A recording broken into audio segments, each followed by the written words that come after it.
नमस्कार YT family. तर मी आज दाखवणार आहे तुम्हाला छान अशी बोंबीलची रेसिपी। तर इथं सगळ्यात पहिला हे मी बोंबील छान असे कट करून घेतलेले आहेत आणि गरम पाण्यात धुवून घेतलेले आहेत। आता इथं मी कांदा कापलेला आहे, त्याच्यानंतर कढईमध्ये तेल टाकून घेते। तेल गरम झाल्यानंतर तेलामध्ये कांदा फ्राय करून घेते। छान असा कांदा फ्राय करून घेते। 1 ते 2 कांदे मी घेतलेले, कांदे जास्त प्रमाणात घेतलेले। कांदा छान असा गरम झाल्यानंतर भाजून झाल्यानंतर त्याच्यात आलं लसूण पेस्ट टाकून घेतली आणि त्याच्यानंतर टोमॅटो टाकून घेतलं। छान असं सगळं भाजल्यानंतर लाल तिखट, मीठ आणि हळद टाकून छान असं मिक्स करून घेतलं। ह्याच्यासाठी काय कुठला वेगळा असा मसाला आपल्याला लागत नाही। आता हे गरम पाण्यात मी बोंबील घातलं होतं, म्हणजे त्याच्यावरती काय माती वगैरे असेल तर ती स्वच्छ निघून जावे म्हणून। आता हे मी स्वच्छ असं धुवून घेते आणि गाळून आता ह्या कढईमध्ये टाकून देते। आता छान असं आपल्याला त्याच्यामध्ये हे मिक्स करून घ्यायचं आहे, हे बघा।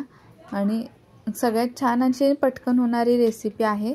आता हे बोंबील मी कढईमध्ये त्या मसाल्यामध्ये टाकून घेतलेला आहे। कांदा आणि टोमॅटो आपल्याला जास्त टाकायचं, म्हणजे त्याची ग्रेव्ही थोडीफार जास्त असेल तर चांगलं लागतं।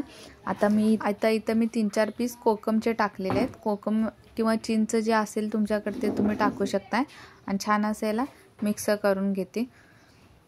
आता हे बघा छान असं केलं। आता थोडासा पाण्याचा अंश टाकायचा आपल्याला, जास्त नाही पाणी टाकायचं, किंवा वाफेवर शिजवलं तरी चालेल।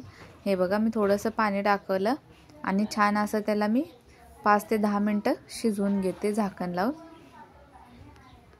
आता 5 ते 10 मिनटं मी हे छान असं शिजल्यानंतर लास्टला याच्यात कोथिंबीर टाकून घेते आणि हे वाफेवरच शिजवून घेतलेलं आहे मी। याच्यामध्ये दुसरा कोणता मसाला घालायचा नाही, त्याच मसाल्यामध्ये ते शिजवायचं। आता इकडे मी भाकरी पण केलेली आहे, छान अशी ज्वारीची गरमागरम भाकरी आणि त्याच्यानंतर बोंबील। हे खूप छान लागतं, तुम्ही हे एकदा नक्की ट्राय करून बघा। गरम भाकरी आणि बोंबील खूप छान लागतं खायला। तर कशी वाटली माझी रेसिपी हे नक्की सांगा आणि माझ्या चॅनलला सबस्क्राईब करा। धन्यवाद।